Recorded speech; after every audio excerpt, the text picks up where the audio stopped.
você contar um pouquinho quem é você, porque acho que sabe o que está faltando para as pessoas conhecerem um pouco de vocês, Sim, porque vocês todos buscando ali a verdade. E eu sim. repito aqui novamente, eu vejo muito mais a defesa do Michael buscando o que aconteceu pela Vitória do que, né, o próprio Ministério Público. Esse é um ponto interessante. As pessoas acham, hoje não tanto, mas sempre acharam que o Michael ele não tinha família, que ele estava Uhum. desamparado, ou conhecem, a defesa dele, os advogados dele, e eu acho muito interessante as pessoas entender que ele tem muito apoio. Ele é muito, muito amado, ele é muito querido, então eu agradeço ter esse espaço para poder falar um pouquinho da gente. Sim, sim. O Michael, ele é o caçula de 3 irmãos. Ele é meu irmão mais novo. Ele vai fazer agora 25 anos.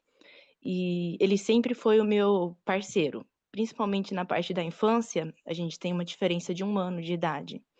Então, nós éramos bem mais próximos do que com o nosso irmão mais velho, que tem uma diferença maior de idade. A gente foi crescendo, eu parei de morar no Ponunduva, né, passei a morar em Jordanésia, e o Maico, ele continuou no Ponunduva para cuidar da minha mãe. A minha mãe, ela tem alguns problemas delicados de saúde, e ele sempre teve o sonho de sair de lá, morar em Jundiaí, crescer, mas ele continuou lá por ela, e depois de um tempo, ele começou o relacionamento dele com a Semelis, que fez com que ele ficasse mais lá também, porque ela também tem família lá.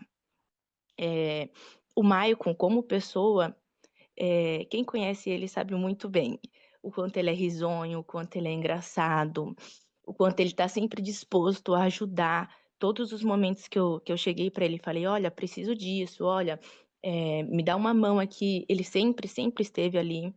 Ele sempre foi muito independente com os objetivos dele, com as coisas que ele queria fazer. Na nossa infância e na nossa adolescência, na nossa vida, né, a gente não teve pai para ajudar tanto a família da Semelis, quanto para ter uma vida melhor ali com a Semelis. Eu lembro muito do dia que ele comprou o carro, que ele pediu ajuda, porque ele queria tirar o carro para começar a vida dele com a Semelis, e eu lembro da alegria dele depois, quando ele conseguiu, que ele levou o carro para ela ver. Então, pra gente foi muito doloroso depois ver o que se tornou a imagem desse carro. Acho e até a Semelis aparecer na vida dele, a minha mãe sempre foi tudo na vida dele. A paixão da vida dele, é o ponto fraco da vida dele, o respeito dele por ela sempre foi enorme. Ele cresceu sendo ela jamais admite isso, né, que mãe não fala que tem filho preferido, mas ela sempre foi o caçula que ela tinha apego, sabe, aquele carinho, e ele da mesma forma por ela. Então, ele sempre foi muito cuidadoso com ela, muito atencioso, tudo que ela precisava ali, pelo sobrepeso, pelos problemas de saúde, pela dificuldade em locomoção e tudo mais, tudo que ela precisava ali, ele sempre: "Opa, pode deixar que eu faço, eu tô aqui". Qualquer coisinha, ele sempre foi muito presente ali com ela.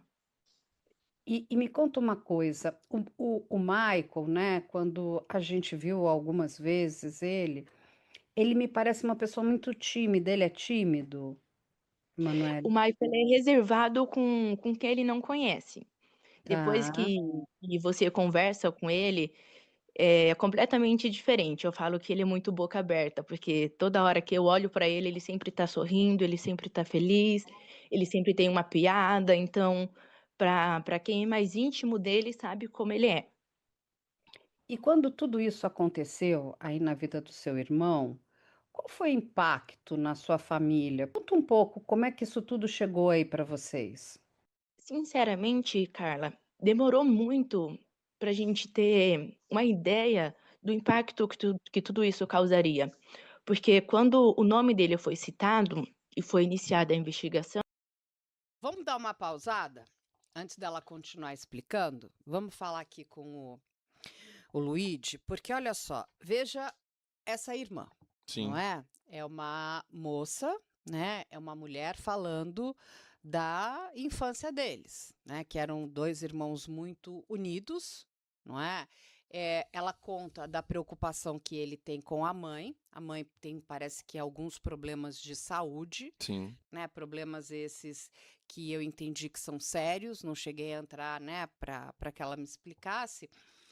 Mas, todo o tempo, não sei se vocês perceberam isso na fala dela, e isso é muito interessante. Ela fala da preocupação que ele tem com a família. Sim. Ele tinha sonhos, né, né, você veja, né, o que é morar em Jundiaí, gente. Jundiaí é muito pertinho dali, tá? É como É. se fosse, sei lá, acho que não dá 50 quilômetros de distância. Não. Mas ele abre mão desse sonho para cuidar da mãe. Então, ele é uma pessoa que não é aquele filho que é aquela ovelha desgarrada. Sim. Sempre deu problema na família. Isso, Luigi. É uma situação que quando ela passa, conhecendo, e não só a infância, né, Carla, ela trata um pouco da infância, mas essa parte do cuidado com a mãe, ele querendo construir família, ele guardando dinheiro para comprar um carro. Sabe o que parece para mim? Mais um brasileiro querendo vencer na vida. Isso.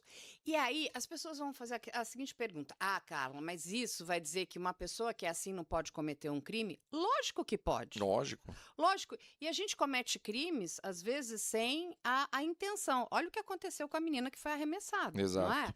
Então, aquelas pessoas se tornaram, infelizmente, criminosas. Sim. Independente de dolo ou culpa, eles se tornaram criminosos. Então, assim, veja como a vida ela é cheia de pequenas surpresas, não é? Então, mas o que eu quero dizer em relação a padrão, para quem gosta de investigação, a gente precisa entender também quem é essa pessoa.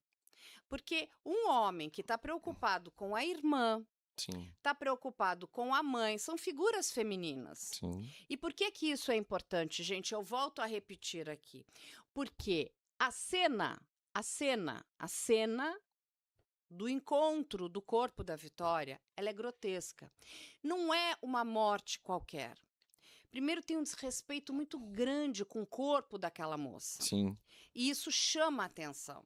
Porque assim, não é que, peguei, matei, sabe, tipo, esganei e joguei ali. Não é isso. O corpo estava nu, Sim. né? Tinham facadas, né? Assim, tinha muito desrespeito.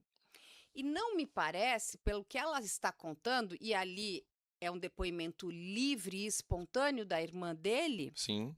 né? De uma pessoa que vai fazer isso.